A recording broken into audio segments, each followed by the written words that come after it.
Wow, what a game. Thank you for watching. Obviously, I did a video after the LSU game last year when I was down and out, but feeling much better now. I'm hoping to do this after every game. I actually went to the game last night. I live in Atlanta. Drove down there for the game. Me and my brother drove back, got back in at 5 a.m. Took a quick nap, and then I was still juiced. What a game! What a game! Again, last year I was so down and out off the Dan Mullen era, and I couldn't be more proud and happy about where at least we seem to be trending.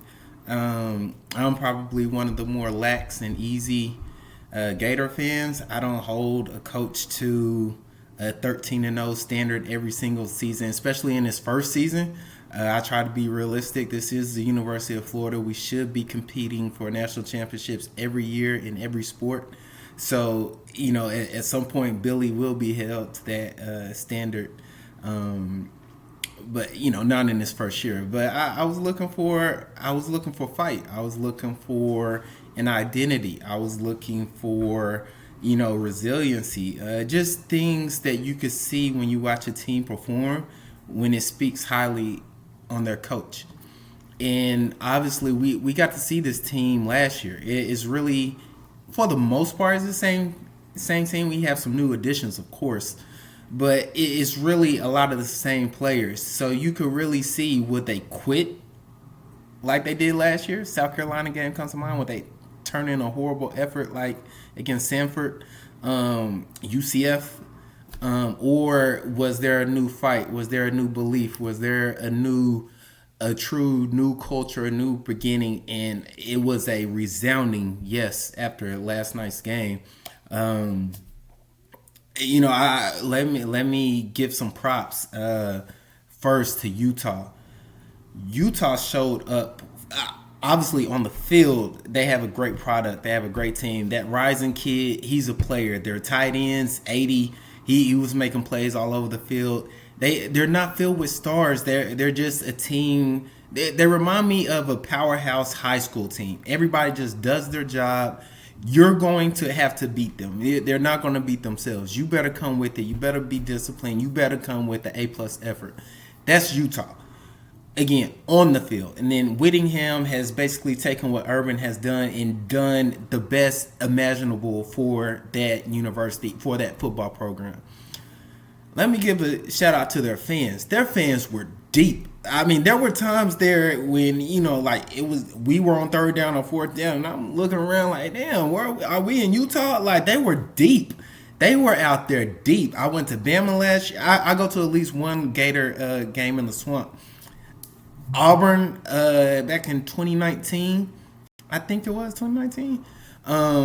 That was, Auburn doesn't come to the swamp very often, so they travel well for that. I haven't seen an opposing fan base travel like that and fill the swamp. They were loud, they were into it, they were rowdy. Again, there were moments there where you thought it was a stadium full of Utah fans. They were so loud. You could look up and see the red. There were pockets of red everywhere. Now, they didn't take over the swamp. Let's not get crazy. But I'm just major salute to the Utah fans. They did their thing in the football team. They did their thing. Now that that's out of the way, props to Gators. Props to the Gator fans. They came out and did their thing. Props to AR-15. I mean, this is what I ran in and raved about last year against Dan Mullen. I'm going to stop with Dan Mullen. AR-15, like, this dude is, I don't know how to describe him.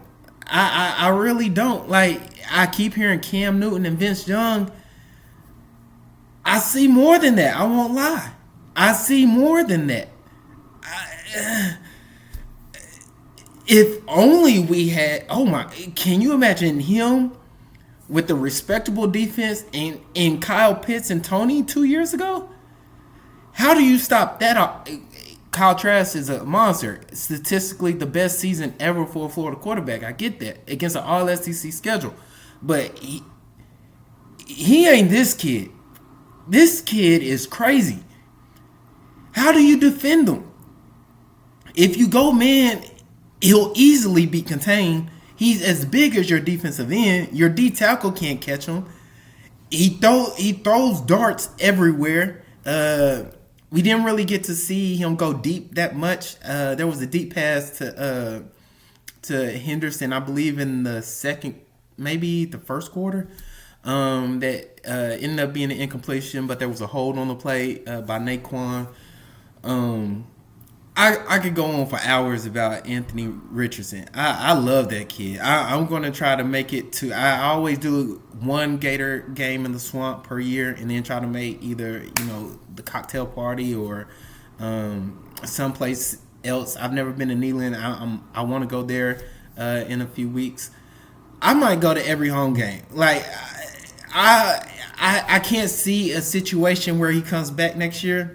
I'm going to cherish the time we have with Anthony Richardson. I think that kid is that special.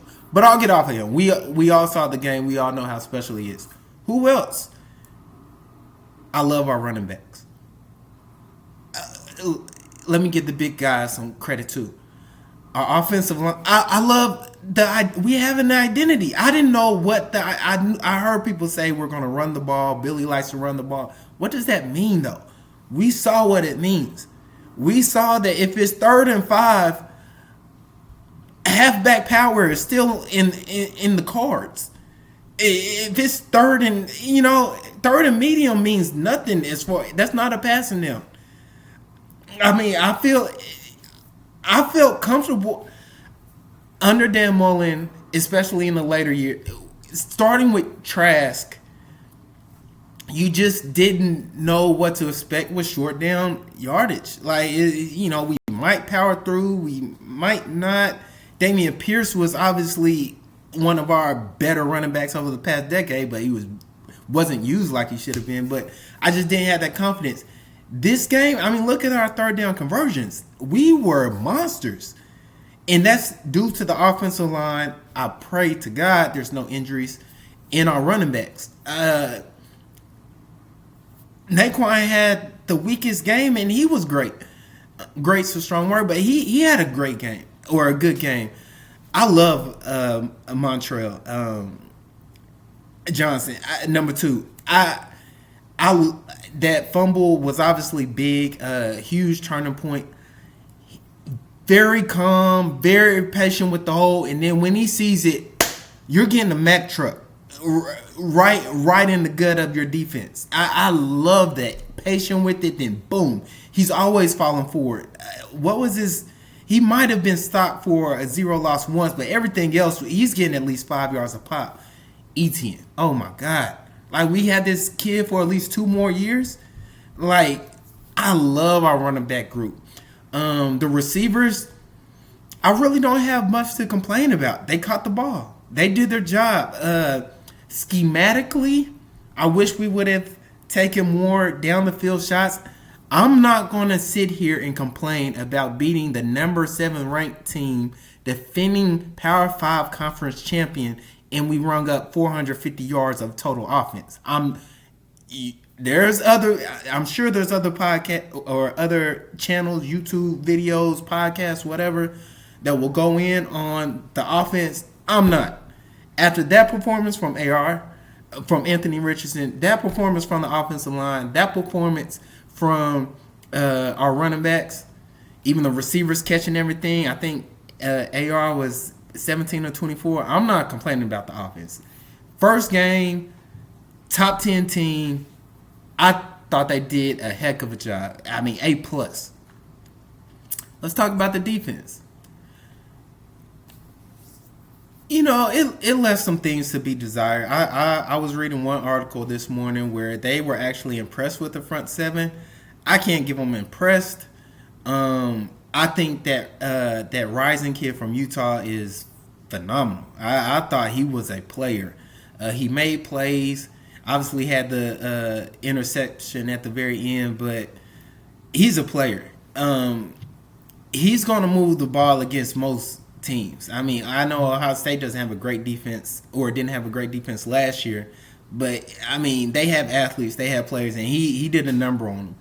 He's hard to contain, he's hard to get down, he's quick, he has good feet, and then they utilize tight ends. Like I could sort of see where Billy would like to go a little bit with the offense.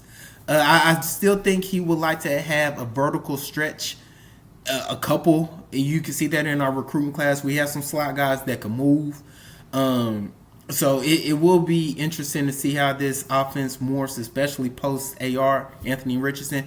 But looking at Utah, you could see it for this year: power run, utilize the tight ends, and it's hard to stop. It sounds like, hey, just stop the run game. It ain't that easy. So Utah, or our defensive front seven, we'll try our best. We'll try our best. We're not going to be a dominant, just hard to run against team. I don't think we'll be a team that gets power wash like South Carolina did to us last year. But I respect Utah enough to go in on our defense and say, like, hey, you guys are horrible or something like that. We obviously need depth. Billy is killing it with the recruiting. And I'm sure that'll continue to do well for this year. That 2024 class could be something crazy. But yeah, so our D line, it is what it is. We lost contain a few times. Gap integrity wasn't always there. I love Ventrell. He was great. Shamar James. It was great seeing him get a lot of burn, a lot of run. I was looking forward to seeing Scooby Williams. Didn't get a chance to see him much. I can't recall if he played. I might have missed him. Bernie had some coverage issues, struggled there a little bit, but obviously play of the game late with the interception. The safeties, Trey Dean, I believe, led the team in tackles, turned in a very solid performance. Torrance, he was solid. Some plays I'm sure he wished he could have had back, but he was solid. Our corners really didn't get tested, especially deep. We had some pass breakups and some breaks on the balls that they did good. They did a good job, but Utah was utilizing their tight ends. They're saying, hey, who's your safety? Who's your linebacker? They better be able to cover. And again, I think that going forward, that's something we'll see with Billy in his use of the tight ends. I mean, if you have an offensive coordinator that knows how to use the tight end, it's a hard matchup for a defense. It's hard. As a linebacker, your first responsibility is to stop the run. If you have a hard, strong play action or a hard rushing attack you're defending, and you're worried about that as your first responsibility, then the tight end slips out. Like it's hard to stop. And speaking of stop, I'm at 13 minutes. So thanks for watching. I just rambled off a lot. I'm going to try to do a pregame and a postgame. I appreciate any and everybody that watches, and I'll try to respond to all comments. But it's really just a chance for me to speak on it from what I saw, from what I see. I love the Gators. Football, basketball, baseball, softball, women's basketball. It doesn't matter. I love the Gators, but I'm going to speak on Gators football. Try to do it weekly. But thank you for watching. Leave your comments, like, subscribe, and I'll talk to you next week.